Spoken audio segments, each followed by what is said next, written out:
사실 어떻게 보면 우리 주변에 한 번에 되는 사람이 그렇게 많지는 않잖아요. 그쵸. 근데 이제 남들을 보면은 되게 저 사람은 되게 쉽게 된 것 같고, 그쵸. 한 번에 되는 것 같고, 나는 안 되는 것 같고. 나만 안 되는 것 같고. 맞아요. 왜 나만 예. 그런 생각 많이 저도. 근데 내가 안 되는 거는 한 번에 되지 않을 뿐이지 몇 번을 더 기다리면 될 수도 있는 거거든요. 네.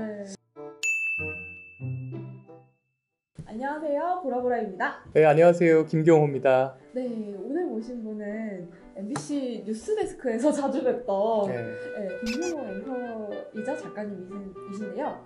오늘 한 번에 되지 않는 사람이라는 책을 쓰신 작가님으로서 또 모셨습니다. 네, 인사 한번, 자기소개 한번 부탁드릴게요. 네, 반갑습니다. 저는 한 번에 되지 않는 사람의 저자 김경호고요.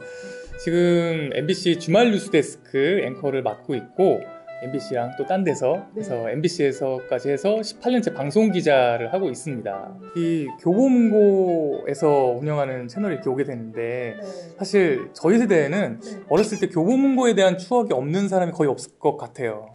네, 제가 어렸을 때 이제 부모님 따라서 교보문고 가가지고 뭐 책 사달라고 막 졸라가지고 막 한 권 사서 갖다가 껴놓기만 하고 막 친구들이랑 또 막 교보문고에 놀러 와서 책 사러 왔다가 문구류만 사가지고 가고 막 그랬던 추억들이 정말 많거든요. 근데 이런 교보문고에 이렇게 추억이 많은 곳에 제가 초대돼서 와서 너무 영광이고 너무 영광이고 반갑고 또 이렇게 책을 좋아하시는 여러분들과 대화할 수 있게 돼서 너무 영광입니다. 감사합니다.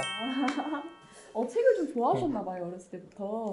책을 좋아했다기보다는 이게 서점에 놀러 가는 걸 좋아했던 것 같아요. 이게 우리가 좀 그렇지 않아요? 서점에 가서 책을 이렇게 사면 왠지 책을 사는 것만으로 내가 다 읽은 것 같은 그런 기분이 드는 거 있잖아요. 사서 꽂아놓고. 같은 약간 교양 있는. 책을 그래서 사는 순간이 제일 행복했던 것 같아. 그러고 나서 사실 그걸 읽었어야 되는데 그냥 꽂아놓기만 하고 그랬던 기억이 굉장히 많았던 것 같아요. 저도 어렸을 때 많이 놀러 가서 이렇게 앉아가지고, 왜 그때는 그냥 이렇게 바닥에 앉아가지고 책 읽고 하잖아요. 그쵸. 방학 때 그런 걸 많이 했던 기억이 납니다. 우리 보라님도 책을 많이 좋아하셨나봐요? 좋아는 했어요. 그렇군요. 책을 갖고 있는 걸 좋아하고 읽지는 많이 읽지는 못했던 것 같습니다. 그래서 어떻게 그 책을 좋아하던 분이 한 번에 되지 않는 사람이라는 책을 쓰게 되셨는데 어떤 책인가요? 이 책을 내고 나서 제목이 이제 한 번에 되지 않는 사람인데 이 책 제목을 보고 나서 그런 말씀들을 제일 많이 해주시더라고요. 이거 내 얘긴데? 라는 얘기 하시는 분들이 많더라고요. 제목에서 공감이 많이 가더라고요. 그런 얘기 많이 해주시더라고요. 근데 저도 사실 살면서 가장 많이 내가 생각했던 게 왜 이렇게 나는 한 번에 되지 않는 걸까? 이런 생각을 정말 저는 많이 했었거든요. 제가 대학을 들어갈 때도 재수를 했고 또 취업을 할 때도 제가 MBC에 8번째 만에 합격을 했거든요. 공중파 시험을. 그리고 뭐 그 이후에 제가 뭐 작가를 하고 또 앵커를 하는 것도 제가 처음 오디션을 보고 앵커를 할 때까지 10년이 걸렸어요. 그러다 보니까 항상 뭐를 할 때마다 나는 왜 이렇게 안 될까? 한 번에 안 될까? 나는 왜 이렇게 오래 걸릴까라는 그런 생각을 정말 많이 했었어요.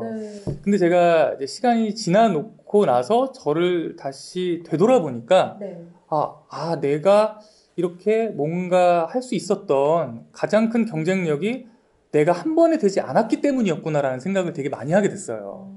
한 번에 되지 않았기 때문에 제가 준비도 더 많이 할 수 있었고 뭔가 기회가 왔을 때 그걸 놓치지 않을 수 있었다는 걸 제가 알게 됐거든요. 오히려 경쟁력이 된다라고 발상의 전환을. 그렇더라고요. 근데 이제 요즘 이제 젊은 분들 특히 많이 보면 이제 본인이 한 번에 되지 않는 거에 대해서 되게 좌절하시는 분들이 되게 많더라고요. 맞아요. 근데 사실 어떻게 보면 우리 주변에 한 번에 되는 사람이 그렇게 많지는 않잖아요. 근데 이제 남들을 보면은 되게 저 사람은 되게 쉽게 된 것 같고, 그쵸. 한 번에 되는 것 같고, 나는 안 되는 것 같고. 나만 안 되는 것 같고. 맞아요. 왜 나만 그런 생각 많이 저도. 근데 내가 안 되는 거는 한 번에 되지 않을 뿐이지 몇 번을 더 기다리면 될 수도 있는 거거든요. 그래서 제가 이 책을 쓰면서 여는 말의 제목이 이제 내가 나를 기다려준다는 것이에요. 그래서 사실은 어쩌면 나를 가장 기다려줘야 될 사람은 다른 사람이 아니라 나 자신일 수 있거든요. 네. 근데 내가 나를 못 기다려주는 거예요. 나를 자꾸만 재촉하고. 안 되면 포기하고. 예. 그래서 좀 그런 분들한테 좀 자기를 조금만 더 기다려줘라. 네. 라는 얘기를 하고 싶어서 이 책을 쓰게 됐습니다. 너무 공감 가는 게 네. 요즘 친구들도 그렇고 저 같은 경우에도 공감이 가는 게 뭐 취업 같은 것도 그렇고 네. 모든 게 약간 내가 얼만큼 노력을 하면은 그게 끝이다라는 게 조금 보이면은 네. 그만큼 포기하지 않고 할 텐데 네. 그걸 모르니까 네. 한 번에 안 되고 그냥 두 번에도 안 되고 세 번에도 안 되니까 몇 번 하다 포기하는 분들이 많은데 네. 그런 분들이 꼭 읽어봤으면 좋겠는 책인 것 같아요. 다 읽으셨어요? 저는 읽었죠. 훌륭하십니다. 아니, 보라님 이거 지금 하실 때마다 네. 그 책을 다 읽으세요? 그럼요. 읽기는 읽는데 네. 되게 그냥 읽어요. MBC 뉴스데스크에 지금 나오고 계시잖아요. 네, 제가 주말 저녁에 뉴스데스크를 진행하고 있습니다. 그렇죠. 네. 생각보다 올해 네. 저는 이제 뉴스에서 본 것만 한 2년 네. 정도 되잖아요. 예, 그쵸? 2년 조금 안 돼요. 예. 2년 조금 그 정도 나오셔가지고 예. 몰랐는데 예. 18년이나 예. MBC에서 계셨는지 몰랐어요. 예. 앵커 이제 뉴스데스크에 나오시기까지 네. 어떤 한 번에 되지 않는 과정들이 있었는지. 아, 그걸 말씀드리면 네. 사실 저는 어렸을 때부터 사실 앵커에 대한 꿈이 있었어요. 아. 네, 어렸을 때부터 사실 꿈을 꿨던 걸로 생각을 하면 네. 사실 제가 중학교 때도 방송반을 하고 고등학교 때도 방송반 하고 우와. 대학 때도 학교 방송국을 했었어요. 그러니까 사실 앵커를 참 꿈꿔서 앵커가 될 때까지의 시간을 따지면 와. 30년? 어. 30년을 꿈꿨던 것 같아요. 근데 사실 제가 이제 MBC에 들어와서 제가 책에도 있지만 한 번도 제가 기자 생활을 하면서 앵커를 목표로 해서 살아본 적은 없어요. 예. 그때는 그냥 이제 기자 생활에만. 그쵸? 예, 제가 이제 항상 목표랑 꿈은 제가 다르다고 생각하거든요. 네. 예, 목표는 이제 실현 가능성이 있고 구체적인 계획이 있는 게 목표라면 꿈은 이렇게 실현 가능성과는 상관없이 네. 내가 무조건 뭐 내가 하고 싶다면 갖고 싶다면 꿈꿀 수 있는 게 저는 꿈이라고 생각을 해요. 네네네. 가능성과 상관없이 꿈꿀 수 있는 게 꿈이라고 생각하는데 사실 제가 이제 입사를 해서 기자를 하면서 네. 앵커를 하고 싶다라는 말을 입 밖으로 꺼낸 적이 단 한 번도 없어요. 그건 그냥 꿈이었던 거예요, 그러면은? 그쵸. 처음에는? 이게 왜냐면 사실 이제 앵커를 하는 분들을 보면 사실 이렇게 남자분들도 보면 되게 잘생기시고 여자분들 보면 되게 이쁘고 그런 분들이 많잖아요. 그러니까 왜 잘생기셨는데요? 또 이렇게 사회생활 하시네? 제가 이제 내가 만약에 저 앵커 하고 싶어요 라는 말을 한다면 너무 웃음거리가 살 것 같은 거죠. 무슨 느낌인지 좀 공감이 가는데요? 예, 내가 만약에 나 언젠가 앵커를 하고 싶은데 라고 얘기를 하면 쟤 뭐니? 이런 제가 갑자기 나 데뷔하고 싶어. 아이돌로 막 이런 느낌? 예, 그런 비슷한 느낌인 거죠. 아이돌 꿈꾸시나요? 아니 예. 수 있잖아요. 예, 꿈꿀 수 있어요. 꿈꿀 수 네. 있어요. 모르는 거예요. 예, 모르는 거예요. 나중에 될 수도 있어요. 예, 될 수도 있어요. 그래서 그랬던 것 같아요. 근데 그러다 보니까 저는 이제 기자 생활에 이제 충실하게 생활을 했지만 네. 마음속에는 한 번도 내가 언젠가 기회가 온다면 네. 꼭 앵커가 됐으면 좋겠다 라는 이런 꿈은 항상 꾸고 있었어요. 네. 근데 그러다 보니까 카메라 뒤에서 하는 일들을 저는 사실 많이 했어요. 예를 들어서 그 앵커 직전에 했던 것도 뉴스 네. PD였거든요. 네. 그 직전에는 뉴스 PD여서 네. 사실은 이제 앵커를 좀 더 빛나게 해주는 역할을 했었고 예를 들어 뭐 선거 방송을 한다 네. 그러면 저는 뒤에서 선거 방송을 만드는 사람이었어요. 앞에 출연하는 사람이 아니고. 예. 근데 항상 이제 그럴 때마다 저는 항상 생각을 했었어요. 내가 만약 저 출연자라면, 내가 저 앵커라면, 저 진행자라면 네. 나는 어떻게 했을까? 나라면 어떤 말을 했을까? 나라면 어떤 식으로 했을까? 이런 거를 항상 생각을 했던 것 같아요. 그냥 막연하게 네. 꿈만 꾸신 건 아니었네요. 저 열심히 했어요. 열심히 준비했어요. 예. 근데 그렇게 하다 보니까 네. 한 15년 정도 제가 열심히 하다 보니까 네. 이제 그때부터 좀 기회가 오더라고요. 예. 그래서 이제 앵커 오디션을 처음 본 거는 한 5년차 때부터 오디션을 보기 시작을 했는데 네. 이제 그때부터 한 10년 지나서 네. 처음으로 앵커가 됐죠. 앵커가 되려면은 오디션을 봐야 되나요? 그 안에서 내부적으로. 앵커는 네. 사실 앵커가 되는 길은 여러 가지가 있어요. 근데 완전 오디션이 되는 경우도 있어요. 완전 오디션을 해서 지원을 받아서 MBC 직원들이더라도 그건 아니죠. 예. 그건 아니고 진짜 올라가죠. 예, 후보군이 MBC 기자와 MBC 아나운서. 그러니까 기자와 아나운서. 근데 이제 그렇게 기자나 아나운서한테 이제 공지를 다 내는 거죠. 이제 앵커 해보고 싶은 사람은 지원을 해라 해서 오디션을 보는 경우도 있고 네. 또 어떤 경우에는 이제 위에서 딱 후보감을 이제 누구가 이번에 우리가 지향하는 앵커 상과 맞다. 그러니까 누구가 오디션 봐봐 해가지고 지명을 해가지고 오디션을 하는 경우도 있고 그리고 아닌 경우에는 아예 딱 한 명 지명하는 경우도 있어요. 회사에서 네. 당신이 앵커 하시오. 와, 이 진짜. 뉴스는 우리가 지향하는 바는 당신 같은 스타일을 원하니까 당신이 앵커해라. 이런 경우도 있고. 평소에 되게 네. 하는 약간 행실이나 약간 평소에 하는 걸 보고서 위에서 이렇게 그렇죠. 아무래도 그렇게 되려면은 네. 좀 방송 경험도 있고 네. 앵커로도 이제 좀 몇 번 했고 좀 그런 사람들이 이제 그렇게 되겠죠. 네. 예, 아무 경험 없는 사람 갖다가 갑자기 너 앵커하자 이러지는 않으니까. 네. 작가님 같은 경우에는 되게 오랜 시간 꿈을 꾸고 또 그거를 준비를 조금씩 하시고 마음속으로 생각도 좀 하시고 내가 저 자리에 그렇죠. 있다면 어떻게 말할 것인가. 저는 열심히 했어요. 저는 그 기자 하면서도 네. 기자들도 이제 뉴스에 출연할 때가 있거든요. 네, 저는 네. 뉴스 보면 기자분들이 이렇게 쭉 네. 나오잖아요. 네, 평소에 이제 저희가 이제 리포팅도 항상 하고, 리포팅 할 때도 저는 정말 이렇게 열심히 사실 항상 준비를 했어요. 보통 이제 다른 기자들은 이제 입사해서 처음에 오디오 연습을 하고 그 이후부터는 연습을 거의 안 하거든요. 그래요? 근데 이제 저는 계속 연습을 했어요. 계속 연습을 해서 녹음을 해서 듣고 계속해서 좀 어떻게 하면 좀 호감 가는 오디오를 만들 수 있을까? 네, 어떻게 하면 좀 더 사람들한테 전달력 있게 잘 전달할 수 있을까? 네. 이런 거를 항상 준비를 했고, 이제 뉴스에 출연을 하는 경우에도 네. 이제 보통 이제 앞에 프롬프터가 있어요. 스튜디오에 출연할 때는. 네. 그러니까 프롬프터를 보고 이렇게 그냥 읽기만 하거든요. 보통. 네. 저는 이제 아무리 길어도 다 외웠어요. 네. 다 처음부터 끝까지 다 외워서 네. 왜냐하면 이제 외워서 해야 더 말하는 것처럼 되니까 자연스럽게 왜냐하면 아무래도 읽는 것과 말하는 건 다르니까 네. 좀 그런 노력들을 혼자서 했죠. 아무도 알아주지 않지만 그게 대단한 것 같아요. 보이지 않게 혼자 이렇게 수면 위에 이렇게 올라와 있지만 밑에서 발을 계속 구르신 거잖아요. 사실은 저는 근데 그렇게 노력할 때 나한테 앵커의 기회가 오지 않을 거라고 생각했어요. 진짜요? 나는 안 오겠지라고 생각을 했는데 하지만 만약에 기회가 온다면 꼭 잡고 싶다. 그런 생각을 했던 것 같아요. 그런 분들한테 기회가 이제 가는 거구나. 라고 작가님 나오신 그 첫 방송을 제가 찾아봤는데 제 앵커 첫 방송이요? 네. 네네. 열심히 하시네요. 열심히 찾아봤습니다. 좀 재밌는 에피소드들이나 이런 건 혹시 없었나요? 뉴스 진행하시면서? 방송하면서 네네. 에피소드? 방송 사고를 지금 얘기하시는 거죠. 사실 이제 방송 사고를 많이 기대하시죠. 그런 질문을 하시는 거예요. 저도 사실 방송 사고 보는 거 되게 좋아하거든요. 유튜브에서. 방송 사고 보면 그 방송 사고 중에서 사실 제일 재밌는 게 뉴스예요. 맞아요. 왜냐면 되게 이렇게 엄격하게, 엄중하게 이렇게 하다가 갑자기 사고가 나니까.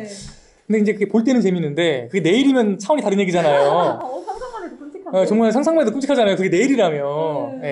근데 이제 그 방송 사고라는 게 이 뉴스의 시스템을 보면 사실은 여러분이 조금 이해해 주셔야 되는 게 사고가 안 나는 게 더 이상해요. 그래요? 왜냐하면 이제 저희가 뉴스는 항상 생방송으로 하잖아요. 근데 이 생방송을 할 때 화면에 나오는 사람은 앵커 하나지만 이 함께 동시에 일을 하는 사람이 한 30-40명이 동시에 하는 거예요. 예를 들어서 자막을 넣는 사람이 따로 있어요. 자막 넣는 사람이 잠깐 딴 생각하면 자막 놓치는 거예요. 딴 자막을 넣게 되거나. 그렇죠. 그리고 이제 앵커가 할 때도 앵커 뒤에 왜 화면이 또 나오잖아요. 그림이 나오잖아요. 근데 그걸 넣는 사람도 따로 있거든요. 근데 그 사람도 잠깐 딴 생각하면 이게 딴 게 나오는 거고. 그쵸. 그리고 이 마이크를 담당하시는 분도 앵커가 이제 저도 있고 또 뭐 출연자도 있고 여자 앵커도 하고 있잖아요. 근데 이분이 그때마다 이걸 키는 거예요. 그렇죠. 그때부터 하는데 내가 말해야 되는데 이 옆에 거 올리면 사고 나는 거예요. 그러니까 이런 스태프들이 한 3, 40명이 한꺼번에 완전 집중을 해서 하는 게 방송이기 때문에 네. 사실 그날 하루하루 방송사고가 안 나는 건 사실 기적적인 일이거든요. 그러게요. 예, 3, 40명이 모두가 정신 똑바로 차리고 방송을 해야 사고가 안 나는 거거든요. 그러면 그 PD는 그 모든 걸 다 이제 총괄하면서 지켜보는 그렇죠. 예, 이제 그 가운데서 이제 지휘를 하는 거죠, PD는. 지휘하는 예. 근데 이제 앵커를 하면서 또 사실 사고를 많이 냈어요. 근데 짜끔짜끔 사람들이 잘 모르는 사고들이 많이 있어요. 모르겠던데요. 예, 예를 들면 이제 제가 물 마실 때 이제 텀블러를 갖고 이제 들어가거든요. 네. 텀블러 꽤 큰 건데 막 이만한 텀블러를 이렇게 놓고 이렇게 물 마시다가 놓고 이제 잊어먹고 그냥 방송 뉴스에서 이렇게 막 하는 경우도 있고. 뉴스데스크에 텀블러. 예, 그런 나간 적이 있어요. 그런 경우도 있고 뭐 이렇게 이런 이제 저희가 큐카드라고 해서 MBC 뉴스데스크 이렇게 써진 거 이렇게 들고 서서 이렇게 여기에 이제 원고가 있고 뭐 이렇게 하는 경우도 있고 이렇게 하고 있는 경우도 있거든요. 근데 이제 이게 거꾸로 들고 이렇게 막 생방송에 나가기도 하고 여러 사고가 있어요. 근데 이제 그 중에 제가 이제 사고 정말 이 정도면 정말 사고다 할 만한 사고 에피소드 하나 제가 있어요? 풀어드리면 제가 이제 주말 앵커잖아요. 네. 주말 앵커인데 주중 앵커가 휴가를 가면 네. 제가 이제 대신 이제 왜냐면 주중 앵커도 가끔 휴가를 가야 될 수가 있잖아요. 그렇구나. 개인 일 때문에. 네. 주중 앵커가 이제 그날도 휴가를 가서 네. 제가 대신 해준 거예요. 근데 저희 그 뉴스데스크가 그 관심 있게 보신 분만 알 수가 있는데 네. 앵커가 처음 등장하는 장면이 네. 주말과 주중이 달라요. 다른가요? 주말에는 네. 앵커가 가만히 앉아 있어요. 그럼 이제 저희 음악이 빰빠밤 빰빠빰빰 빰빰빰빰빰빰 하면 이제 앵커가 이제 쫙 나오면 카메라가 이렇게 쫙 돌아요. 네. 하면서 앵커가 이제 뭐 이렇게 쫙 적고 있고 뭐 여자 앵커가 있으면 뭐 이렇게 말하고 있고 뭐 이러면 네. 앵커 카메라가 쫙 찍고 해가지고 이렇게 나가는 거예요. 예, 예. 이게 이제 주말의 방식인데 네. 주중은 빰빠밤 하잖아요. 빰빠밤 하면 앵커가 양쪽에서 이렇게 등장해서 걸어서 나와요. 걸어서 이렇게 양쪽에서 걸어서 나오는 거예요. 그러니까 이게 주말에는 앵커가 앉아 있고 네. 주중은 걸어 나오는 거예요. 근데 제가 이제 그랬던 것 그날 이제 처음으로 제가 이제 걸어 나와 본 거죠. 저는 항상 앉아만 있다가. 같아요. 네. 그래서 이제 생방송에서 걸어 나오는데 와, 이 데스크 바로 앞에 네. 한 1cm짜리 턱이 있었던 거예요. 1cm. 정말 제가 방송 끝나고 왔는데 한 요면 1cm짜리 턱이 네. 있는 거예요. 근데 제가 이걸 모르고 제 구두가 거기 걸려가지고 넘어진 거예요, 거기서. 진짜요? 생방송에서. 근데 생방송에서 생각을 해보세요. 이게 생방송 메인 뉴스에서 앵커가 등장하자마자 넘어진다고 생각을 해보세요. 걸어 나와가지고. 정말 너무 끔찍한 일이잖아요. 네. 근데 여기서 한 가지 의문이 들지 않습니까? 이 정도의 사고라면 그쵸. 전 지금 이제 찾아봐야겠다. 이 방송 그쵸. 끝나면. 이 정도 사고면 사실 모를 수가 없잖아요. 그쵸. 유튜브에서 한바탕 난리가 날 사고잖아요. 근데 제가 이제 하고 나서 이제 그 사이에 광고가 나가거든요. 그래서 이거 어떻게 하고 이러고 있는데 여자 앵커가 선배 안 나왔어요 이러는 거예요. 그래서 이게 어떻게 된 건가 봤더니 방송이 저희가 이렇게 앵커가 있잖아요. 네. 그러면 카메라가 한번 화면이 바뀌어요. 어떻게 바뀌냐면 멀리서 잡는 풀샷에서 가까이서 잡는 클로즈업 샷으로 한번 바뀌어요. 근데 그 두 화면이 바뀔 때 디졸브라고 해서 네. 화면이 살짝 겹치는 순간이 있어요. 한 1초. 그 두 화면이 딱 1초 잠깐 겹치는 장면이 있는데 그때 넘어진 거예요. 넘어진 거예요. 기적적이다. 기적 아닙니까? 이거는 진짜 기적이다. 기적 아닙니까? 천운이 정말. 화면이 이렇게 디졸브 되면서 가려준 거네요. 화면이 이렇게 딱 겹치면서 딱 그 1초에 제가 그 사이에 넘어진 거예요. 근데 볼 수가 없어서 너무 아쉽다. 예. 찾아보려고 했는데. 기록으로는 남아있지 않아요. 그러니까요. 예, 기록으로 남아있지 않은 방송사고예요. 이렇게까지 나도 보고 싶은데. 예. 네, 너무 잘 들었습니다. 네네. 또 이제 책이 나왔잖아요. 네네. 책이 나왔는데 그러면 이제 MBC 동료분들이나 다른 직장분들 이야기들이나 에피소드들이 좀 많이 들어가 있는 걸로 알고 있는데 많이 나오죠. 예. 그런 분들이 이거 내 얘기야? 이러면서 책 보고 예. 반응이 이거 지금 내 욕 써놓은 거 아니야? 막 이러면서 그런 경우 없었나요? 굉장히 예민한 질문입니다. 예민해요? 왜냐하면 사실 제가 정말 솔직하게 썼잖아요. 그쵸. 제가 보면 그런 얘기도 되게 많이 하시더라고요. 아니, 이 정도로 솔직하게 그쵸. 쓸 수가 있느냐. 매우 구체적이고 매우 솔직하게 써서 여기에 저희 회사의 등장인물이 굉장히 많아요. 굉장히 많아요. 왜냐면 제가 진짜 겪은 것들을 다 토대로 썼으니까. 저도 읽다가 제가 만약에 이거를 썼다면 네. 이렇게 구체적으로 쓰면 이게 누군지 알 텐데 그게 네. 좀 두렵거나 약간 좀 걱정돼서 예. 쓰기를 망설였을 것 같다 싶은 에피소드들이 많았거든요. 예. 그래서 이제 이 책을 보고 나서 이제 저희 회사 본 사람들은 첫 번째 반응들이 다 똑같아요. 이거 누구야? 이거 누구야? 왜냐면 제가 이름을 써놓지 않았으니까 이거 누구지? 나 이거 누구지? 이거가 이제 제일 많이 이제 반응이었어요. 저도 사실 이제 책을 내기 전에 잠깐 걱정을 했었어요. 왜냐면 여기에 제가 정말 좋은 얘기를 쓴 사람들이 있죠. 그쵸. 아 정말 이렇게 너무 좋은 사람들이 많아서 좋은 사람들도 많이 나오는데 네. 나쁜 사람들도 꽤 나오거든요. 나쁜 사람들도 종종 나오거든요, 책에. 나쁘다기보다는 그런 경험을 주는. 근데 이제 저는 이 책을 쓰면서 네. 사실 그런 마음도 있었어요. 사실 이제 그 중간에 보면 제가 직장 생활에 얽힌 이야기가 상당히 많거든요. 네. 근데 제가 직장 생활을 하면서 이제 후배들이 저한테 와서 이렇게 상담을 한 일이 평소에 참 많았어요. 그러니까 막 이런 고민 저런 고민에 대해서 상담을 하면 네. 제가 되게 조언을 해주면 네. 이제 후배들이 그 조언을 듣고 실제로 이렇게 되게 도움받은 친구들도 많거든요. 근데 제가 이제 그 얘기를 들으면서 느꼈던 게 지금의 특히 이제 20, 30대 이제 사회생활을 가 시작한 친구들은 정말 고민이 많아요. 그쵸, 진짜 많아요. 예, 특히 이제 사람에 부딪히는 관계라든지 회사에서 일이라든지 이런 게 많은데 이제 그런 것들에 대해서 조금이라도 그런 시행착오를 좀 줄여줄 수 있는 책이 됐으면 좋겠다고 제가 생각을 했어요. 선배 같은 책. 예, 그래서 제가 우리 회사에서 정말 제가 아끼는 후배들한테 했던 이야기들을 저는 여기에 담았거든요. 그래서 내가 정말 이 책의 독자들한테도 진심으로 얘기를 하려면 내가 후배들한테 솔직하게 얘기했던 것처럼 책에서도 저는 정말 솔직해야 된다고 생각을 했어요. 그래가지고 제가 솔직하게 썼거든요. 예, 그래서 만약에 저는 이제 이 책에 나오는 안 좋은 분들이 안 봤으면 좋겠지만 만약에 본다면 어쩌면 그분이 자신의 그런 직장 생활을 한번 되돌아보는 계기가 될 수도 저는 있다고 생각을 해요. 제가 어제 저희 회사 선배 한 분이 이제 이 책을 읽고 저한테 카톡을 주신 거예요. 근데 그 선배는 여기 전혀 등장하지 않는 분이거든요. 근데 그 선배가 저한테 네 책을 읽고 내가 너무너무 반성을 많이 했다. 나는 왜 그런 선배이지 못했을까? 나는 왜 후배들한테 그렇게 하지 못했을까? 너한테 왜 그렇게 하지 못했을까? 라는 반성을 너무 많이 했다라고 하는 선배가 있었어요. 그래서 사실 되게 좋은 선배였거든요. 좋으신 분이에요. 예, 그래서 사실은 그런 분들이 오히려 이 책을 보고 만약에 이게 내 얘기다라고 느꼈다면 한 번쯤 이제 되돌아보시고 더 좋은 선배 혹은 더 좋은 동료가 될 수 있는 계기가 될 수도 있지 않을까 그런 생각을 합니다. 이거 누구야? 이러면서 막 맞추기 하고 이거 누구지? 막 이러면서 그런 일은 없었어요? 많죠. 그쵸? 그럴 때마다 대답하기도 좀 곤란하셨을 것 같아요. 좋은 사람은 제가 다 얘기해 줍니다. 좋은 사람은 누구라고 다 얘기를 해주고 나쁜 건 절대 얘기 안 해요. 나쁜 건 절대 얘기 안 하고. 근데 여기 좋은 사례로 등장한 분들이 사실 훨씬 더 많거든요. 근데 그분들은 정말 되게 좋아해요. 뿌듯해하시죠. 저희 이제 여기에 그 참견에 대한 얘기를 제가 호감 사는 참견이라고 쓴 얘기가 있어요. 그 이제 Y 기자라는 게 썼는데 이제 이 기자 같은 경우에는 이제 이 책 얘기가 나올 때마다 이제 경호 선배 책 썼더라, 경호 책 썼더라 하면 항상 148페이지. 그거 내 얘기야. 148페이지. 항상 그렇게 얘기를 하죠. 역시 참견 잘 하시는 분. 되게 다양한 에피소드들이 있었는데, 저도 그런 생각을 했던 것 같아요. 나는 선배일 때, 내가 후배일 때 어떻게 했느냐에 대해서 조금 나도 돌아볼 수 있는 그런 계기가 됐던 책이었던 것 같습니다.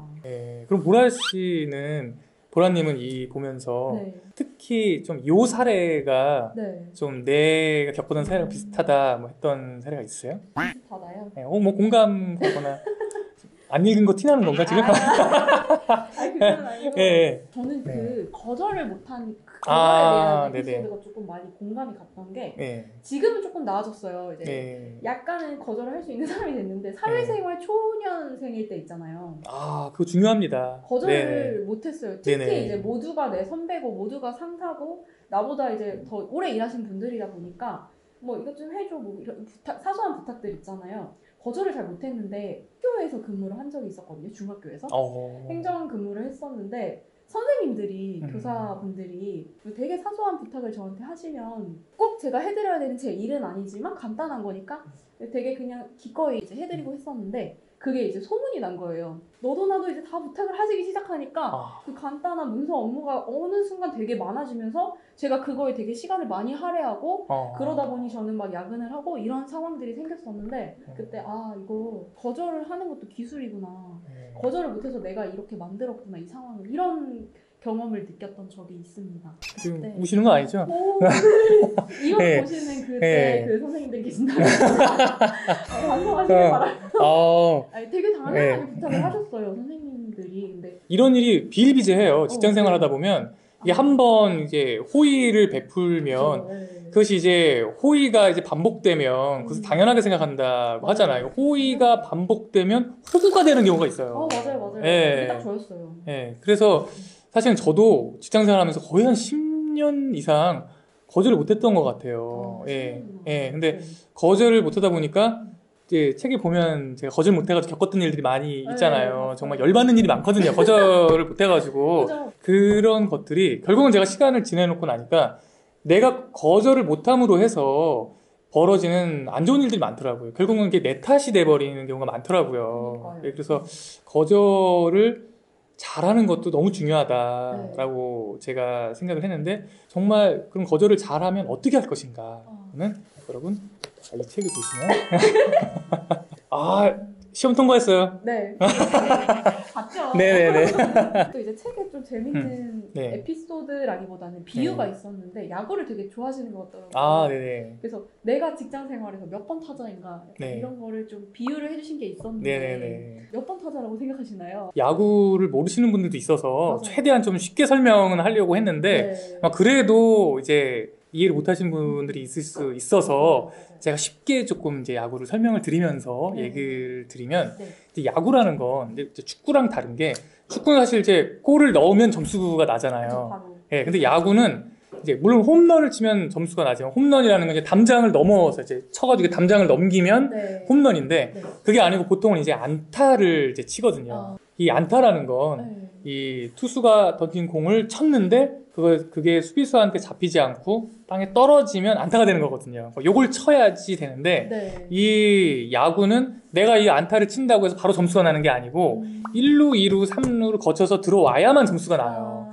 근데 한 번 안타 쳤을 때 이 1루, 2루, 3루를 다 돌 수가 없거든요. 그러니까 내가 안타를 쳤을 때 2루나 3루에 그 선수가 있어야만 내가 점수를 낼 수 있는 거예요. 우리 팀이 점수가 날 수 있는 거죠. 내가 안타를 쳤을 때 이 사람이 들어올 수 있는 거죠. 나 혼자 해서 되는 게 아니네요. 그렇죠. 근데 보통 이제 이럴 때 이거를 이제 치는 사람, 여기서 이 결정적인 순간에 딱 때려가지고 여기 안에 있는 사람들을 쫙 다 들어오게 해서 점수를 내는 사람이 보통 4번 타자예요. 왜 4번 타자냐면 타자가 순서가 있는데 1번, 2번, 3번, 4번이 있거든요. 근데 왜 그 잘 치는 사람을 4번에다가 놓냐면 앞에 1번, 2번, 3번이 안타를 치고 나가서 1루, 2루, 3루까지 나갔을 때 그렇죠. 거기서 이 사람이 땅 치면 이 사람들 싹 들어올 수 있으니까 그렇죠. 그래서 이제 그 잘 치는 사람을 4번에다가 놓거든요. 그래서 이제 4번 타자가 항상 주목받는 사람이죠. 근데 저 같은 경우에는 이제 야구를 보면 1번 타자가 항상 저는 눈이 많이 가더라고요. 제일 먼저 치는 사람이잖아요. 점수를 낼 수가 없을 텐데. 그렇죠. 1번 타자의 가장 큰 덕목은 내가 무조건 나가주는 거예요. 최대한 많이. 내가 나가줘야 내 뒤에 있는 2번, 3번, 4번이 안타를 쳐서 점수를 낼 수 있는 거거든요. 약간 서브해주는 역할이네요. 물론 이제 이분이 뭐 안타 치고 나가는 것도 기록이고 이분이 이렇게 들어오는 것도 기록이지만 기본적으로 이 팀을 위해서는 이 사람이 빨리 나가주는 게 가장 큰 덕목이기 때문에 이제 나가려고 굉장히 용을 쓰는 거죠. 안타를 치기도 하고 번트를 대기도 하고 막 공이 몸에 맞으면 또 나갈 수 있거든요. 그러니까 막 그러니까 결정적인 순간 투수가 이제 공이 만약에 내 몸으로 날아오잖아요. 그러면 피하지 않는 거예요. 그냥 맞는 거예요. 맞고 나가는 거예요. 사실은 이런 1번 타자가 저는 항상 이렇게 좀 마음이 많이 갔었거든요. 근데 그 사람한테 감정이입이 된다는 건 아마도 제가 가장 이제 그쪽에 가까운 사람을 지향했거나 그런 사람이거나 그렇기 때문이 아닐까. 그런 사람이지 않을까. 그런 생각을 하죠. 근데 또 모르죠. 또 직장에서 다른 동료가 보는 저는 또 어떨지는 모르죠. 근데 그렇게 또 야구에다 비유를 해주시니까 더 와닿고 어떻게 직장 생활을 하시고 계시는지 좀 더 와닿는 것 같습니다. 1번 타자들이 가장 흙먼지 많이 먹고 가장 네. 열심히 달리고 하지만 눈에 띄지는 않는 그런 역할인 거죠. 가장 빛나는 거는 4번 타자. 예, 네. 4번 타자 같은 뭐 네. 선배나 아니면 네. 조금 기억에 남는 선배나 후배들이 네. 있었나요?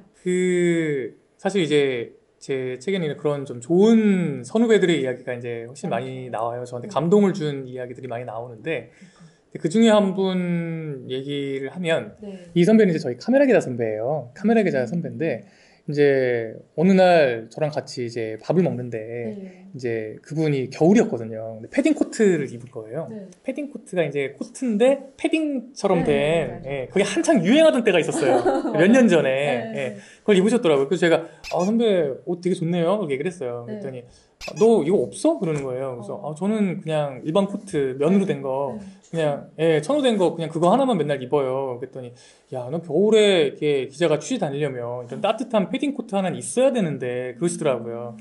그렇게 이제 얘기를 하고 그날 술자리가 끝났는데 네. 그 다음날 이제 출근을 했는데 이 선배가 이제 전화를 해서 경호야 좀 나와봐 이러는 거예요. 복도로 나와봐. 그래가지고 이제 복도 나갔어요. 그랬더니 그 선배가 본인이 입었던 그 패딩 코트를 그날 가서 이제 드라이 클리닝을 해서 네. 그거를 책은 안 나왔는데 냄새가 날까봐 거기에 또 살짝 향수도까지 뿌려가지고 세심하다. 예, 그거를 이렇게 싸갖고 와서 저한테 그걸 주신 거예요. 뭐 입으라고. 그러면서 저는 당연히 이거 못 입는다고 네. 선배 옷을 내가 이거 어떻게 입냐고 그쵸. 예, 그랬더니 거기 막 던지고 가버리신 거예요. 츤데레네요? 예, 이거 예. 미쳤어. 그래가지고 이제 결국은 제가 이제 그 패딩 코트를 매년 겨울 때마다 매년 참 그 선배 생각을 하면서 그 옷을 입고 취재 현장에 나갔었거든요. 예, 근데 그런 경험이 있는데 사실 이 선배 같은 경우에는 이 일 말고도 저한테 감동을 준 이야기가 너무 많아요. 그래서 제가 이 선배를 통해서 제가 배운 것들이 너무 많거든요. 사람에 대해서 내가 어떻게 해야 될까. 네.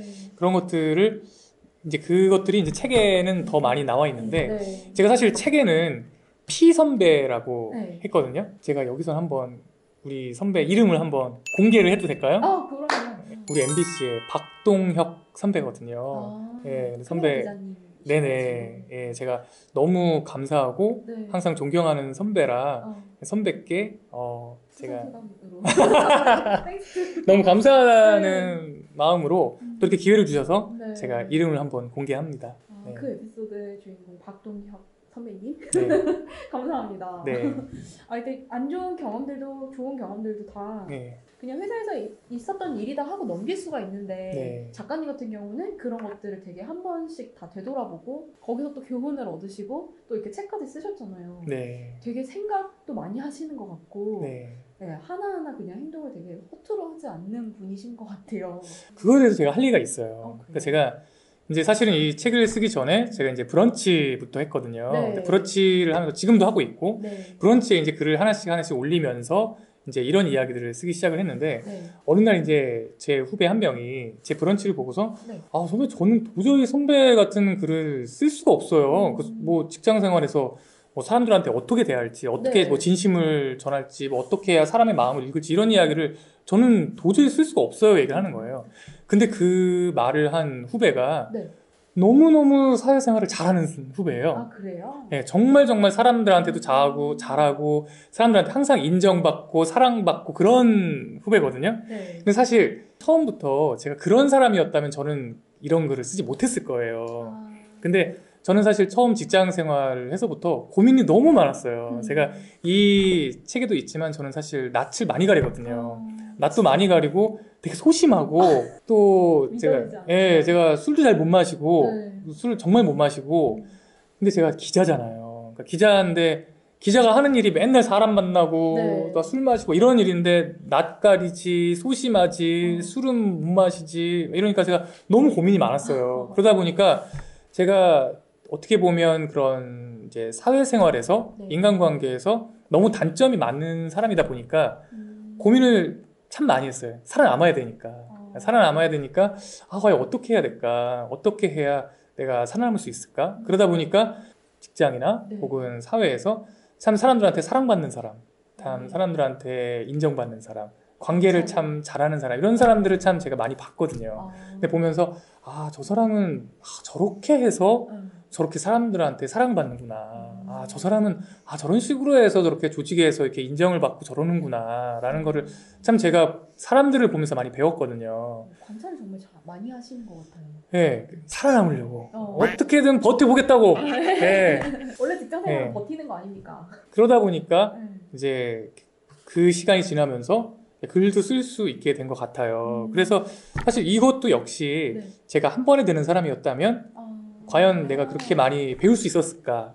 그리고 내가 책까지 쓸 수 있었을까? 생각해보면 오히려 제가 처음부터 그런 사회생활이라든가 처음부터 인간관계를 잘하는 사람이 아니었기 때문에 오히려 사람들한테 많이 배울 수 있었다고 생각을 해요. 고민이 있었기 네네. 때문에 더 많이 보고 네. 통찰력이 생기기까지 많은 그런 일들이 있었다. 네네. 한 번에 되지 않았기 때문에. 네, 그 생각을 합니다. 그러면은 기자로 생활을 하실 때 술자리에 갈 일이 많나요? 그게 되게 와닿았어요. 그렇게 술자리에서 남들을 막 친해지고 하지만 대신에 작가님은 다음날 이제 맨정신에 저 사람이 뭘 좋아하는지 듣고 그런 거에 관련된 책을 선물한다던가 네네. 좀 세심하게 그렇게 감성적으로 접근을 해서 네. 다른 방법으로 친해진다. 그렇게 하면 된다. 이런 내용이 있었잖아요. 네. 너무 와닿았어요. 왜냐면은 저는 맞아요. 저는 술 먹고 친해지는 거 좋아하는데 네. 부러워요. 저는 그런 사람 제일 부러워. 저는 제 평생 제가 못 해본 게 뭐냐면, 네. 전 진짜 이거 한번 해보고 싶어요. 이렇게 술자리 왜 사람 많이 모인 술자리 있잖아요. 네. 요즘 코로나라 그렇게 못하지만, 네. 왜 거기서 이렇게 소주잔 들고 네. 도는 사람 있잖아요. 뭐, 보라야, 너도 한 잔, 뭐, 이렇게 막 하잖아요. 팀장님, 팀장 제에서. 저는 평생 그거 한 번을 못 해봤어요. 그러니까 항상 그 술자리에 가면 수비수야, 수비수. 방어. 톡톡해야 되는 사람들이 나한테 더러게 술 못 마시니까. 네. 저는 이게 소주 석 잔만 마시면 오바이트라거든요, 저는. 그러니까, 저는 참 부럽습니다. 근데 또 네. 그렇게 막, 이제 그것도 취해야 가능하잖아요. 여기 갔다 저기 갔다 하면서. 네. 그렇게 친해지고 나면은 그 자리에서 되게 신나고 좋은데, 다음날 되게 어색해요. 맨정신으로 돌아오고.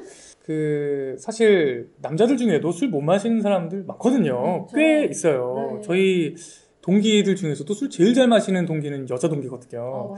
남녀가 없죠. 없어요. 예. 근데 이제 저는 사실 이제 맨 처음에 술 못 마시는 것 때문에 저는 심각하게 이 일을 그만둬야 될지 고민을 많이 했어요.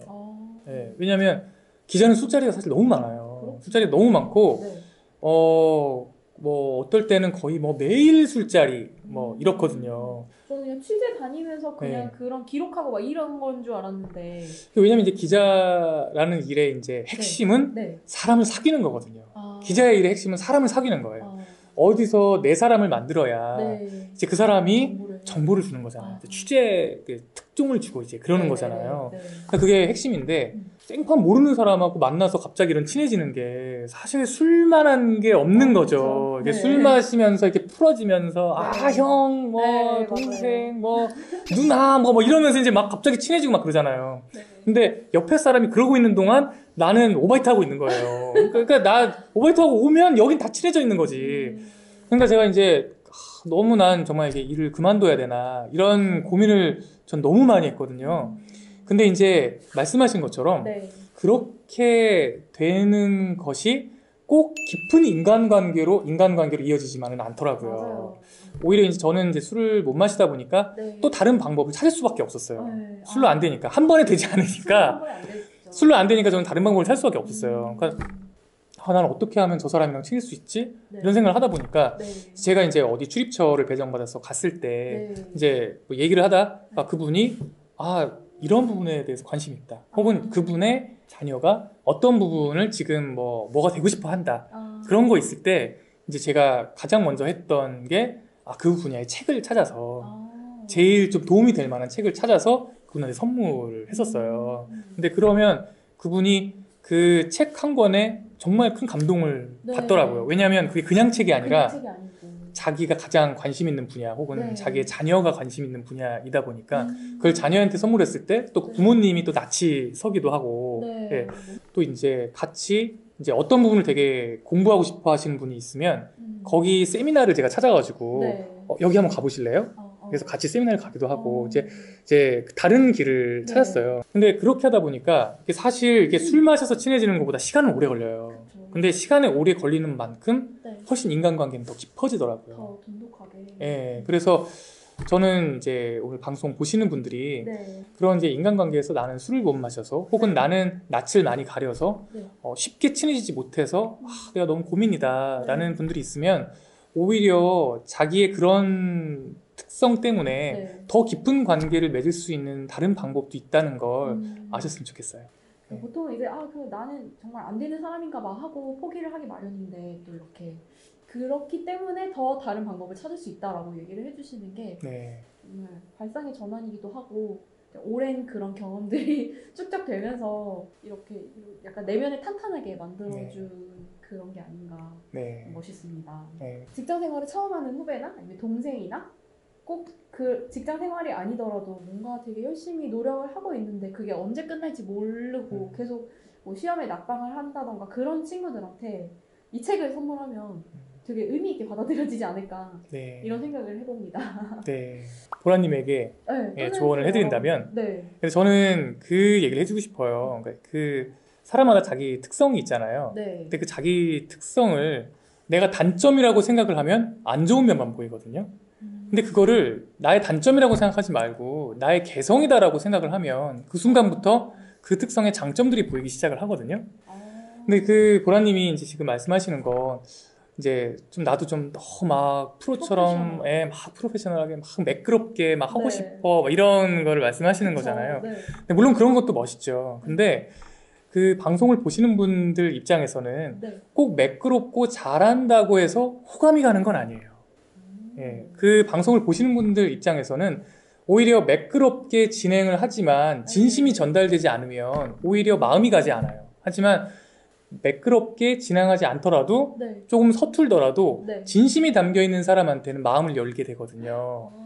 그래서 저는 오히려 그 보라님이 그런 공중파에서 너무 프로페셔널하게 하지 않고 정말 이렇게 친근하게 하기 때문에 시청자들한테 더 다가갈 수 있는 여지가 저는 훨씬 더 많다고 생각을 해요. 더 내 친구같이 느낄 수도 있고 더 편하게 내가 묻고 싶은 거, 내가 궁금한 걸 더 시청자 입장에서 물어볼 수도 있기 때문에 저는 그 부분이 보라님의 장점이라고 생각을 하거든요. 그래서 나의 특성에 대해서 저는 그거를 자꾸 이렇게 부정하고 단점이라고 생각하고 고치려고 하지 말고 저는 나의 특성을 내 개성이다라고 생각을 하고 내 개성이다. 이것도 내가 장점이 될 수 있다라고 생각을 하면 오히려 좋은 면이 많이 보인다. 좋은 쪽으로 살릴 수 있게 어떻게. 그렇죠. 그렇게 좀 말씀드리고 싶어요. 그 어떤 선배가 해줬던 말보다도 되게 와닿는 것 같고 좀 생각을 다시 하게 됐어요. 제가 바로 여러분입니다. 여러분들도 보시고 공감을 하시길 바라며 마지막으로 지금 이제 저처럼 뭐 서투른 사람들 말고 뭐 노력하고 있지만 또 여러 가지 뭔가를 하고 있지만 성과가 보이지 않는 분들한테 힘든 시간을 보내고 있는 분들한테 한 번에 되지 않는 선배로서 마지막으로 한마디 해주시고 마무리하면 좋을 것 같습니다. 제가 마지막 말씀을 무엇을 드릴까 하다가 제가 그 책 속에 있는 한 구절을 읽어드리는 게 제일 좋겠다라고 생각을 해서 제가 이제 표시를 해왔어요. 포스트잇을 붙여왔는데 기다림이 힘든 이유는 기약이 없기 때문이다. 기다림이 언제까지 계속될지 그 끝에는 뭐가 있는지 알 수 없기에 쉼없이 준비하고 인내해야 한다. 그만큼 내공이 깊어진다는 건 기다림이 주는 선물이다. 기다림의 시간이 길어질수록 사람은 더 성숙하며 단단해진다. 공감과 이해심도 더 깊어진다. 어쩌면 뭐든 한 번에 되지 않는 게 더 감사한 일일 수 있다. 이 이야기를 제가 드리고 싶어요. 그래서 이 기다리는 시간, 제가 꼭 하나 말씀드리고 싶은 건 여러분이 지금 기다리고 있는 시간이 결코 버리는 시간이라고는 생각하지 않으셨으면 좋겠어요. 제가 경험한 바로는 버리는 시간이란 건 없어요. 내가 이 기다리는 시간 동안 내가 쌓는 경험들, 내가 여기서 배우는 것들, 그리고 내가 여기서 준비하는 것들은 기다리지 않고 바로 간 사람들은 절대 얻을 수 없는 것들이에요. 방금 말씀하신 그 단어 중에서 내공이라는 단어가 너무 와닿는 것 같아요. 내공. 그래서 결국 내가 그곳에 갔을 때 혹은 내가 무언가를 결국에는 이뤘을 때 기다리지 않고 간 사람과 만났을 때 내가 훨씬 더 깊은 내공을 갖게 됐다라는 것을 알 수 있게 될 거예요. 그렇기 때문에 이 지금 여러분들이 기다리는 시간을 네. 결코 낭비하는 시간이나 버리는 시간이라고 생각하지 마시고 내가 더 내공을 쌓는 시간이고 내가 이 시간 동안 더 깊어지고 있다라는 거를 꼭 아셨으면 좋겠어요. 너무 좋은 말씀 너무 감사합니다. 네, 감사합니다. 이렇게 맨날 이제 뉴스에서 네. 되게 딱 프로페셔널하게 진행하시는 모습만 보다가 오늘 만나뵌 김경호 작가님은 되게 인간적이시고 되게 사람 같고 생각도 많으시고 내공이 탄탄하신 분인 것 같아요. 오늘 마무리는 좀 특별하게 뉴스 데스크 마무리처럼 한번 직접 김경호 작가님께서 해주시기로 했습니다. 네, 알겠습니다. 그럼 해보겠습니다. 네. 여러분 안녕하십니까. 한 번에 되지 않는 사람 김경호입니다. 오늘은 교보문고의 보란님 방송에 나와 있는데요. 이 책과 함께 여러분의 속도를 사랑하는 그런 시간 되시길 바라겠습니다. 고맙습니다.